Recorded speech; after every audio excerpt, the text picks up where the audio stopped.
আসসালামু আলাইকুম রহমতুল্লাহি বরকাতুহু। আপনি কি নেক আমল করতে চান বা আমলে ব্যর্থ হয়েছেন বা বিভিন্ন কভারেজিতে আপনারা প্রতারণা হয়েছেন, আমলে কোনো ফলাফল পাচ্ছেন না?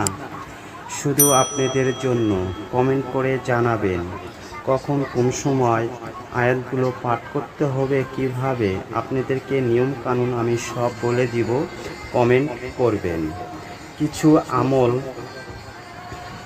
এমন আছে যেগুলো করতে খুব বেশি সময়ের প্রয়োজন হয় না, আমলের অনেক জ্ঞানের অধিকারীও হতে হয় না, কিন্তু এগুলোর ফজিলত অনেক বেশি। এগুলো বান্দার আমলনামাকে ভারী করে। যেমন রাসূল সাল্লাল্লাহু আলাইহি ওয়াসাল্লাম বলেছেন, যে লোক আমলের আগে একবার বলে সুবহানাল্লাহিল আযীম, যে কোনো আমল করতে চাইলে এর আগে বলতে হবে সুবহানাল্লাহিল আযীম। আশা করি সম্পূর্ণ সূরাটি পাঠ করুন এবং সূরাটি মনোযোগ সহকারে শুনুন। বিসমিল্লাহির রহমানির রহিম।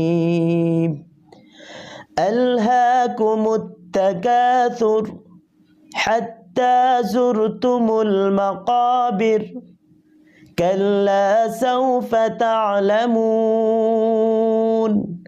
ثم كلا سوف تعلمون كلا لو تعلمون علم اليقين